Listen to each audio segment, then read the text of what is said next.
Sasabak na sa training si pambansang kamao Manny Pacquiao kaugnayan ng kanyang laban kay Timothy Bradley Jr. sa June 9 sa Las Vegas, Nevada, USA. Alamin natin ang update. May news to go si Chino Trinidad. Chino?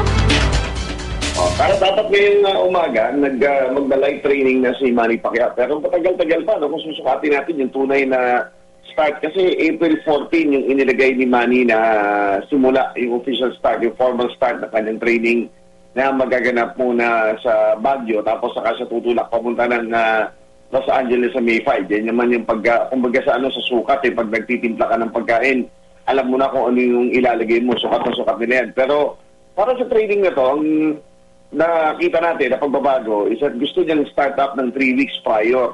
So light training. Kasi ang nangyayari sa kanya, pagka yung sukat na 8 weeks, nagkakaproblema siya. Ang isa sa mga dapat na pagtuunan ng pansin itong training camp na to, paano ma-address yung for the last 4 fights, yung cramping problem o yung pamumulikat ng mga paa ni Manny Pacquiao. Alam natin na si Manny Pacquiao generates his power. Hindi mo nang gagaling sa kamay, pero nang gagaling sa kanyang mga hita.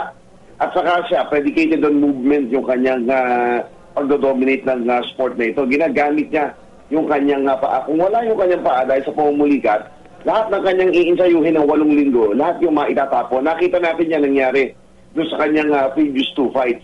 Most especially itong laban kay Juan Manuel Marquez at saka kay Sugar Shane Mosley. Nakita natin yung pamumulikat ng paa niya na kapag antala ng kanyang pagkilos. So dito sa training camp na ito, palagi ko yun na nasa isipan ni Manny. Unahan ko ng 3 linggo yung aking training para makita ko kung ano ang nagiging sanhi ng aking pamumulikat.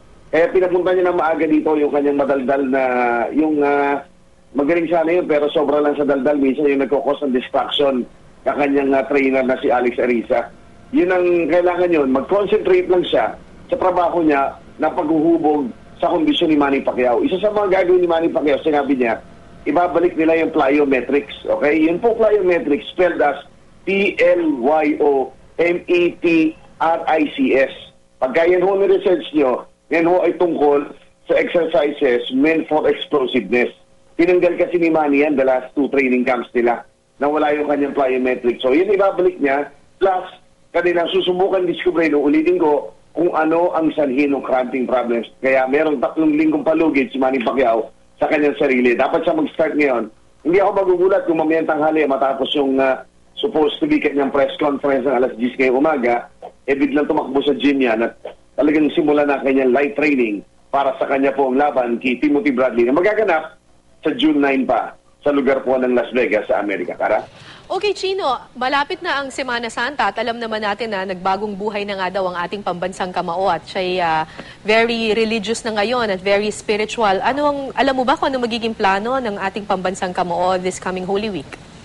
Kaya yung ginawa niya yung April 14 na timing naman yun, natatapusin niya muna yung kanyang Holy Week. Kasi itong si Manny, ever since, alam mo yung pagiging katoliko nito, baon na baon sa buto niya. Gano'n na kalalim. Ito, hindi ako nakakita ng as dedicated as yung namamanata na tao kumpara dito kay Manny Pacquiao.